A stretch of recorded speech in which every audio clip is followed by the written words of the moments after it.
안녕하십니까. 분진 폭발에 관하여 발표하게 된 우송대학교 분진조 이상현입니다. 먼저 목차로는 분진 폭발의 정의, 분진 폭발 사고 사례, 분진 폭발 조건, 분진 폭발 특징, 분진 폭발이 여러 조건에서 어떠한 영향을 받는지에 관한 실험, 그리고 마지막으로 분진 폭발 예방 방어 장치에 대해 발표를 진행하겠습니다. 첫 번째로 분진 폭발이란 무엇인가 간단하게 설명드리자면, 분진 폭발이란 공중에 부유하는 분진의 농도가 폭발 범위에 있을 때 점화원에 의해 불이 붙어 열과 압력을 발생하여 폭발하는 현상을 말합니다. 분진 폭발 사고 사례로는 첫 번째로 2016년 구미 스타케미칼 공장을 철거하던 작업 중 분진 폭발이 일어난 영상인데, 영상에서 보시면 폭발이 2차, 3차 연쇄적으로 발생하는 모습을 보실 수 있습니다. 다음으로 2018년 포천 화력발전소에서 석탄을 끌어올리는 배관이 점검 중 석탄 분진이 폭발을 일으키는 사고가 있었고, 2019년 독일에서는 목재 패널 생산 공장에서 톱밥에 의하여 분진 폭발이 일어났습니다. 다음으로는 분진 폭발이 일어나게 되는 조건에 대하여 설명드리겠습니다. 분진 폭발은 밀가루, 목탄, 코크스와 알루미늄 또는 마그네슘 같은 가연성 분진이 미분 상태로 존재해야 하며, 이러한 분진은 공기 중에 부유하는 상태여야 폭발이 진행됩니다. 또한 발화원이 존재해야 하고, 이 발화원의 종류로는 화염, 전기아크, 고온 표면 등이 있습니다. 마지막으로 대부분의 분진 폭발은 밀폐된 공간에서 일어납니다. 이유로는 밀폐된 공간은 분진의 농도가 폭발 범위 안에 들기에 수월하기 때문입니다. 이 말은 다량의 분진이 있을 경우에는 밀폐되지 않은 공간에서 분진의 농도가 폭발 범위 안에 들 경우 폭발이 진행될 수도 있습니다. 분진 폭발의 특징으로는 발생 에너지가 크고 가스 중독의 위험이 있습니다.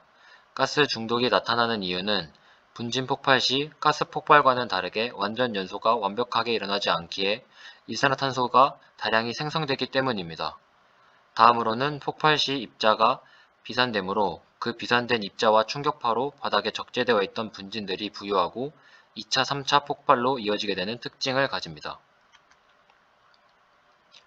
다음으로는 두 가지 폭발의 종류인 분진 폭발과 가스 폭발을 비교해 보겠습니다. 가스 폭발은 연소 속도, 폭발 압력이 큽니다. 가스 폭발은 한 번에 가스가 완전 연소하며 폭발하기에 이러한 차이를 보입니다. 그러나 폭발 후 발생하는 에너지와 발화 에너지는 분진 폭발이 더 크게 일어납니다. 또한 분진 폭발은 가스 폭발과는 다르게 2차, 3차 연쇄 폭발 현상이 일어납니다. 이러한 현상은 분진 폭발이 일어날 때 바닥에 적재되어 있던 분진들을 부유시키고, 그 분진들이 연쇄적으로 폭발이 일어나기 때문입니다. 그리고 분진 폭발은 완전 연소가 일어나지 않기에 이산화탄소 발생률이 큽니다. 다음으로는 시료의 양에 따라 비교되는 분진 폭발 실험 영상을 보시겠습니다.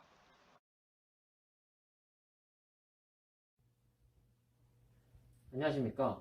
먼저 실험하기에 앞서 실험 기구에 대해서 간단히 설명드리자면, 여기 있는 폭발관은 밀폐된 공간을 만드는 역할을 하고, 그 다음 여기 있는 점화 전극은 분진 폭발에 점화한 역할을 하고, 그 다음에 밑에 있는 공기가 안에 있는 시료를 부유해주는 역할을 시킵니다. 그 다음 폭발이 있었던 것을 확인하기 위해 위에 파열판을 설치했는데, 이 파열판은 거름종이를 사용하였습니다.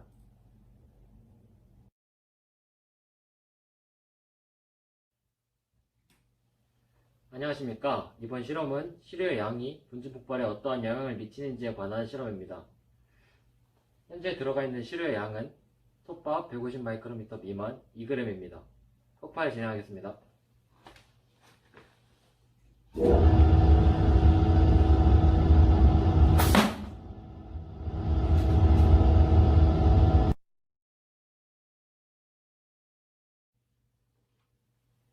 안녕하십니까.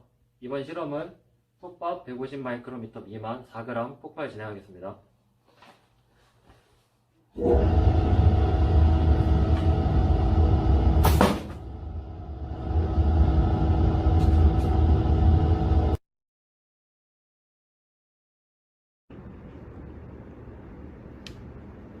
안녕하십니까.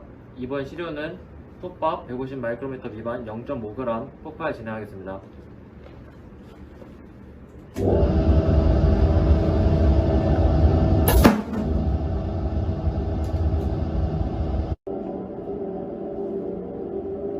안녕하십니까. 이번 시료는 톱밥 150마이크로미터 미만 0.3g 폭발 진행하겠습니다.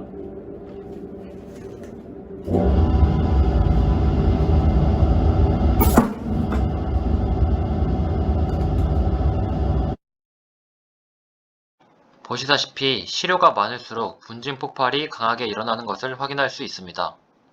또한 여기서 확인할 수 있는 사실은 톱밥 0.3g을 실험한 것을 보면 분진이 폭발이 가능한 농도 범위에 들지 않을 경우에는 폭발이 진행되지 않는 사실을 알 수 있습니다. 두 번째로는 시료의 크기에 따라 비교되는 분진 폭발 실험 영상을 보시겠습니다.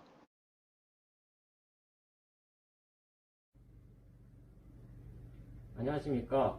이번에는 시료의 입자 크기가 분진 폭발에 어떠한 영향을 미치는지에 대한 실험을 진행하겠습니다. 현재 들어가 있는 시료는 톱밥 150에서 450 마이크로미터 사이에 있는 톱밥 4g을 준비했습니다. 폭발 진행하겠습니다.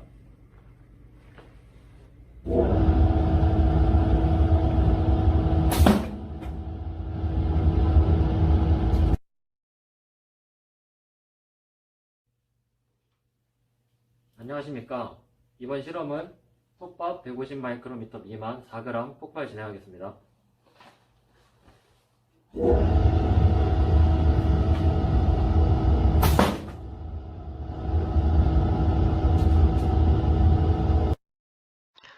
실험을 보시면 작은 크기의 톱밥이 폭발이 크게 나타난 것을 볼 수 있는데 그 이유로는 시료의 크기가 작을수록 공기와 닿는 표면적이 커지므로 더 폭발이 용이하게 일어납니다. 세 번째로는 수분이 분진 폭발에 어떠한 영향을 미치는지에 관한 분진 폭발 실험 영상을 보시겠습니다.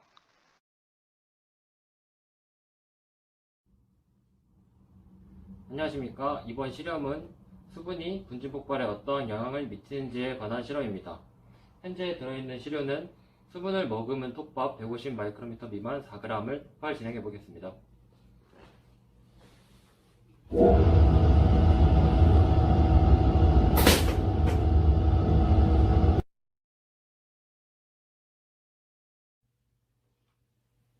안녕하십니까. 이번 실험은 톱밥 150 마이크로미터 미만 4g 폭발 진행하겠습니다.